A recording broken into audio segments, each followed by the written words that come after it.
Hello ਜੀ, ਸਤਿ ਸ਼੍ਰੀ ਅਕਾਲ ਸਾਰਿਆਂ ਨੂੰ। ਕਿਵੇਂ ਹੋ ਤੁਸੀਂ ਸਾਰੇ ਜਣੇ? ਤੁਹਾਡਾ ਸਾਰਿਆਂ ਦਾ ਵੈਲਕਮ ਹੈ ਜੀ ਆਪਣੇ ਚੈਨਲ ਤੇ। ਅੱਜ ਆਪਾਂ ਤੁਹਾਡੇ ਨਾਲ ਬਹੁਤ ਹੀ ਇੰਟਰਸਟਿੰਗ ਰੈਸਪੀ ਸ਼ੇਅਰ ਕਰਨ ਜਾ ਰਹੇ ਹਾਂ। ਇਹ ਵਾਲੀ ਰੈਸਪੀ ਜਿਹੜੀ ਬਚੇ ਹੋਏ ਚਾਵਲਾਂ ਤੋਂ ਬਣਾਵਾਂਗੇ।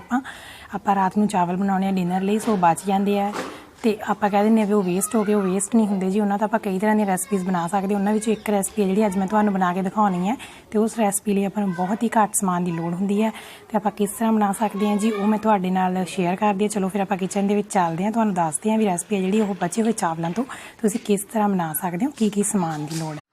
ਇਹ ਆਪਾਂ ਰਾਤ ਦੇ ਬਚੇ ਹੋਏ ਚਾਵਲ ਲੈ ਲਏ ਜੀ ਰੈਸਪੀ ਬਣਾਉਣ ਵਾਸਤੇ। ਤੁਸੀਂ ਜਿੰਨੇ ਕੁ ਬਣਾਉਣੇ ਉਨੇ ਕੁ ਲੈ ਲਓ, 1-2 ਕਟੋਰੀ ਜਿੰਨੇ ਬਣਾਉਣੇ ਆ। ਇਹ ਆਪਾਂ ਬਰੀਕ ਪਿਆਜ਼ ਚੀਰ ਲਿਆ, ਲਸਣ ਤੇ ਟਮਾਟਰ ਚੀਰ ਲਿਆ ਬਰੀਕ ਬਰੀਕ। ਤੁਸੀਂ ਇਹਦੇ ਵਿੱਚ ਹਰੀਆਂ ਮਿਰਚਾਂ ਤੇ ਧਨੀਆ ਵੀ ਪਾ ਸਕਦੇ ਹੋ। ਹੁਣ ਤੁਹਾਨੂੰ ਦੱਸਦੇ ਹਾਂ ਵੀ ਇਹ ਰੈਸਪੀ ਆਪਾਂ ਕਿਵੇਂ ਬਣਾਉਣੀ ਹੈ। ਇੱਥੇ ਆਪਾਂ ਨੂੰ ਇੰਨਾ ਕੁ ਪਾਣੀ ਚਾਹੀਦਾ ਜੀ ਇਸ ਰੈਸਪੀ ਨੂੰ ਬਣਾਉਣ ਵਾਸਤੇ, ਯਾਨੀ ਕਿ ਅੱਧੇ ਗਲਾਸ ਤੋਂ ਥੋੜ੍ਹਾ ਜਿਹਾ ਵੱਧ ਪਾਣੀ। ਇੱਥੇ ਆਪਾਂ ਇਹ ਮਿਕਸੀ ਵਾਲਾ ਇੱਕ ਜੱਗ ਲੈ ਲਾਂਗੇ ਮਿਕਸ ਕਰਨ ਵਾਸਤੇ। ਇਹਦੇ ਵਿੱਚ ਆਪਾਂ ਜਿੰਨੀ ਕੁ ਰੈਸਪੀ ਬਣਾਉਣੀ ਹੈ ਉਨੇ ਕੁ ਆਪਾਂ ਇਹਦੇ ਵਿੱਚ ਚੌਲ ਪਾਵਾਂਗੇ ਜੀ। ਜੇ ਤੁਸੀਂ ਇਹ ਰੈਸਪੀ ਬਣਾਉਣੀ ਹੈ, ਤੁਹਾਨੂੰ ਵਧੀਆ ਲੱਗਦੀ ਹੈ, ਤੁਹਾਡੇ ਕੋਲ ਰਾਤ ਦੇ ਬਚੇ ਹੋਏ ਚੌਲ ਹੈ ਨਹੀਂ, ਤਾਂ ਤੁਸੀਂ ਚੌਲਾਂ ਨੂੰ ਆ ਜਿਹੜਾ ਉਬਾਲ ਲਓ। ਉਬਾਲ ਕੇ ਬਸ ਚੌਲਾਂ ਨੂੰ ਰੈਡੀ ਕਰ ਲਓ। ਆਪਾਂ ਅੱਧੇ ਚੌਲਾਂ ਦਾ ਯੂਜ਼ ਕਰਾਂਗੇ ਇੱਥੇ। ਤੇ ਹੁਣ ਇਹਦੇ ਵਿੱਚ ਆਪਾਂ ਜੀ ਪਾਣੀ ਆਪਾਂ ਬਸ 1-2 ਚਮਚ ਪਾਵਾਂਗੇ, ਜ਼ਿਆਦਾ ਨਹੀਂ ਪਾਵਾਂਗੇ। ਜਦੋਂ ਆਪਾਂ ਨੂੰ ਬਾਅਦ 'ਚ ਇੰਨੇ ਕੁ ਪਾਣੀ ਦੀ ਲੋੜ ਹੋਈ ਆਪਾਂ ਬਾਅਦ 'ਚ ਐਡ ਕਰ ਲਾਂਗੇ। ਪਾਣੀ ਪਾਉਣ ਤੋਂ ਬਾਅਦ ਇਸਦਾ ਢੱਕਣ ਲਗਾ ਕੇ ਆਪਾਂ ਮਿਕਸੀ 'ਚ ਜਿਹੜਾ ਇਹਦਾ ਪੇਸਟ ਬਣਾਵਾਂਗੇ। ਤੇ ਹੁਣ ਇਹਦਾ ਪੇਸਟ ਆਪਾਂ ਬਣਾ ਲਿਆ ਜੀ। ਦੇਖੋ ਇਸ ਤਰ੍ਹਾਂ ਬਣ ਚੁੱਕਿਆ ਇਹ। ਹੁਣ ਇਹਨੂੰ ਆਪਾਂ ਇੱਕ ਖੁੱਲੇ ਭਾਂਡੇ ਦੇ ਵਿੱਚ ਕੱਢ ਲਾਂਗੇ। ਮੈਂ ਬਾਅਦ ਵਿੱਚ ਥੋੜਾ ਜਿਹਾ ਪਾਣੀ ਹੋਰ ਐਡ ਕਰ ਲਿਆ ਸੀ। ਦੇਖੋ ਆਪਾਂ ਇੰਨਾ ਗਲਾਸ ਪਾਣੀ ਦਾ ਲੈਤਾ ਸੀ, ਉਹ 'ਚੋਂ ਇੰਨਾ ਕੁ ਪਾਣੀ ਬਚ ਚੁੱਕਿਆ। ਸੋ ਆਪਾਂ ਸਾਰਾ ਪਾ ਲਿਆ ਸੀ ਜਿੰਨੇ ਨਾਲ ਆਪਣਾ ਪੇਸਟ ਬਣਦਾ। ਹੁਣ ਆਪਾਂ ਇਹਨੂੰ ਖੁੱਲੇ ਇੱਕ ਬਰਤਨ ਦੇ ਵਿੱਚ ਕੱਢ ਲਾਂਗੇ। ਸੋ ਹੁਣ ਆਪਾਂ ਇੱਥੇ ਖੁੱਲਾ ਬਰਤਨ ਲੈ ਲਿਆ ਜੀ। ਇਹਦੇ ਵਿੱਚ ਆਪਾਂ ਸਾਰੇ ਨੂੰ ਇਹਨੂੰ ਪੇਸਟ ਨੂੰ ਕੱਢ ਲਾਂਗੇ, ਜਿਹੜਾ ਆਪਾਂ ਚੌਲਾਂ ਦਾ ਪੇਸਟ ਬਣਾਇਆ ਪਾਣੀ ਪਾ ਕੇ ਇਸ ਤਰ੍ਹਾਂ।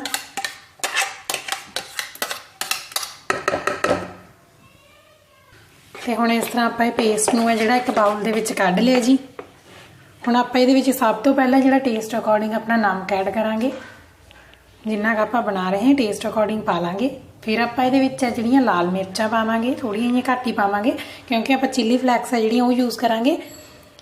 ਤੇ ਇਹਦੇ ਵਿੱਚ ਆਪਾਂ ਬਰੀਕ ਕੱਟੇ ਹੋਏ ਪਿਆਜ਼ ਪਾਵਾਂਗੇ ਜਿੰਨੀ ਕੁ ਆਪਾਂ ਨੂੰ ਜ਼ਰੂਰਤ ਹੈ। ਉਸ ਤੋਂ ਬਾਅਦ ਆਪਾਂ ਲਸਣ ਤੇ ਟਮਾਟਰ ਪਾਵਾਂਗੇ ਇਹ 'ਚ ਬਰੀਕ ਕੱਟੇ ਹੋਏ।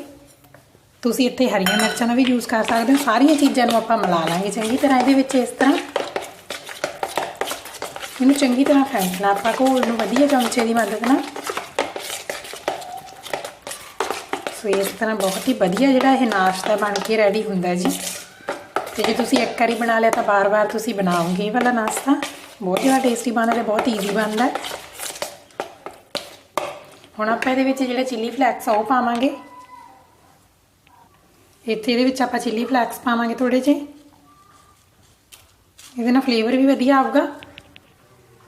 ਤੇ ਇਹਨੂੰ ਮਿਕਸ ਕਰ ਲਾਂਗੇ ਚੰਗੀ ਤਰ੍ਹਾਂ ਦੇ ਵਿੱਚ ਇਸ ਤਰ੍ਹਾਂ।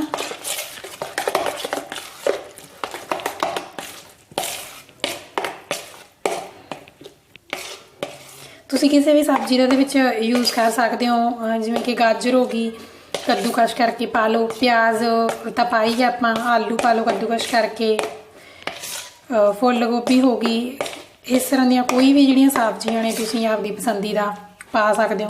ਕਈ ਵਾਰ ਬੱਚੇ ਨਹੀਂ ਖਾਂਦੇ ਸਬਜ਼ੀ, ਤਾਂ ਬੱਚਿਆਂ ਨੂੰ ਇਸ ਬਹਾਨੇ ਵੀ ਵਧੀਆ ਤੁਹਾਨੂੰ ਨਵਾਂ ਜਿਹਾ ਨਾਸ਼ਤਾ ਬਣਾ ਕੇ ਦਿੰਦੇ ਹਾਂ। ਸੋ ਬੱਚਿਆਂ ਨੂੰ ਸਬਜ਼ੀਆਂ ਐਡ ਕਰਕੇ ਜਿਹੜਾ ਉਹ ਨਾਸ਼ਤਾ ਬਣਾ ਕੇ ਦੇ ਦਿਓ। ਸੋ ਆਪਣਾ ਬੈਟਰ ਹੈ ਜਿਹੜਾ ਬਿਲਕੁਲ ਬਣ ਚੁੱਕਿਆ। ਆਪਾਂ ਇੱਕ ਇਸ ਤਰ੍ਹਾਂ ਦਾ ਤਵਾ ਲੈ ਲਿਆ ਤੇ ਤਵੇ ਦੇ ਉੱਪਰ ਇਹ ਵਾਲਾ ਨਾਸ਼ਤਾ ਬਣਾਉਣੇ ਆਪਾਂ। ਸੋ ਆਪਣਾ ਤਵਾ ਜਿਹੜਾ ਗਰਮ ਹੋ ਚੁੱਕਿਆ ਜੀ। ਤਵੇ ਦੇ ਉੱਪਰ ਆਪਾਂ ਆਇਲ ਪਾਵਾਂਗੇ। ਤੁਸੀਂ ਜਿਹੜਾ ਵੀ ਘਿਓ ਆਇਲ ਯੂਜ਼ ਕਰਦੇ ਹੋ ਘਰੇ ਉਹ ਸਾਰਾ ਲੈ ਲਓ। ਤਵੇ ਦੇ ਉੱਪਰ ਇਸ ਤਰ੍ਹਾਂ ਆਪਾਂ ਪਾ ਕੇ ਸਾਰੇ ਤਵੇ ਦੇ ਉੱਪਰ ਆਇਲ ਨੂੰ ਜਿਹੜਾ ਆਪਾਂ ਇਸ ਤਰ੍ਹਾਂ ਵਿਛਾ ਦਿਆਂਗੇ। ਤੇ ਫਲੇਮ ਹੈ ਜਿਹੜੀ ਗੈਸ ਦੀ ਆਪਾਂ ਮੀਡੀਅਮ ਟੂ ਸਲੋ ਰੱਖਾਂਗੇ। ਮੀਡੀਅਮ ਹੀ ਰੱਖਾਂਗੇ, ਜ਼ਿਆਦਾ ਹਾਈ ਨਹੀਂ ਕਰਾਂਗੇ। ਇਸ ਤਰ੍ਹਾਂ ਸਾਰੇ ਤਵੇ ਦੇ ਉੱਪਰ ਵੀ ਜਿਹੜਾ ਘਿਓ ਆ ਜੇ। ਸੋ ਹੁਣ ਆਪਾਂ ਭਲਾ ਤੁਸੀਂ ਇਹਨੂੰ ਬਚੇ ਹੋਏ ਚੌਲਾਂ ਦਾ ਪੂੜਾ ਕਹਿ ਲਓ, ਭਲਾ ਨਾਸ਼ਤਾ ਕੁਛ ਵੀ ਕਹਿ ਲਓ, ਭਲਾ ਚੀਲਾ ਕਹਿ ਲਓ ਚੌਲਾਂ ਦਾ।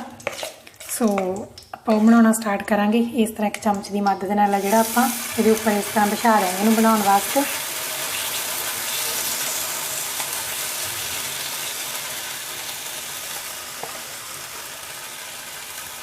ਤੇ ਫਲੇਮ ਹੈ ਜਿਹੜੀ ਸਲੋ ਰੱਖਾਂਗੇ ਕਿਉਂਕਿ ਜੇ ਹਾਈ ਰੱਖਾਂਗੇ ਫਿਰ ਇਹ ਨਾਲ ਦੀ ਨਾਲ ਪੱਕ ਜੂਗਾ ਤੇ ਬਾਅਦ ਵਿੱਚ ਪਲਟਣ 'ਚ ਆਪਾਂ ਨੂੰ ਦਿੱਕਤ ਆਊਗੀ ਇਹਨੂੰ।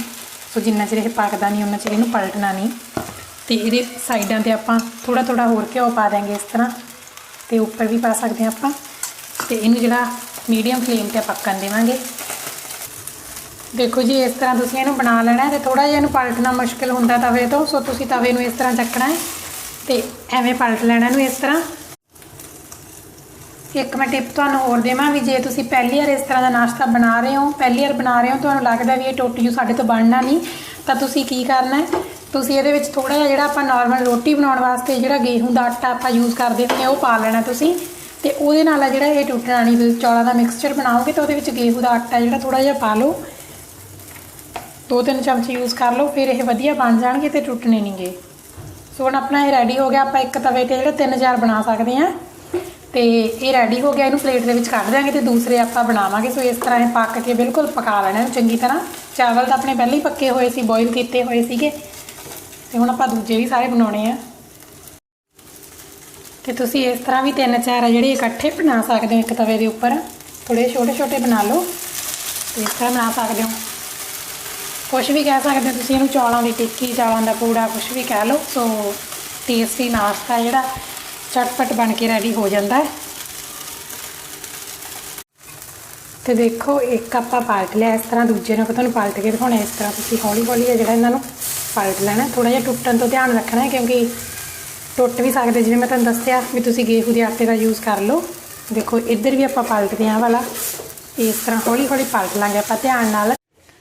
सो इस तरह सारे बन के रेडी हो चुके हैं जी। तो आप सॉस नाल जिहड़ा इन्हां नूं सर्व कर लिया। तुसीं इस तरह वड्डे साइज़ के भी चीले आ जिहड़े चौलों के बना सकते हो, या टिक्की कह लो, जिवें मैं तुहानूं पहलां दस्सिया। तो इस तरह ही बिल्कुल बन के देखो किन्ने वधिया रेडी हो गए, बिल्कुल पक चुके हैं इस तरह दोनों साइडों तो। तो तुसीं जिहड़ा इहनूं सॉस नाल सर्व कर सकते हो। तो बहुत वधिया ईजी टेस्टी नाश्ता है जी। सो जरूर कमेंट करके दस्सिओ भी किस तरह का लग्या। तो वीडियो नूं लाइक शेयर जरूर करियो जी। तो चैनल ते नवे आए हो, चैनल नूं जरूर सबसक्राइब करियो। तो इस तरह के नाश्ते नूं जिहड़ा जरूर घरे ट्राई करियो अपनी जी। थैंक यू सो मच जी मेरी वीडियो देखने वास्ते। फिर मिलांगे किसी नवी रेसिपी दे नाल।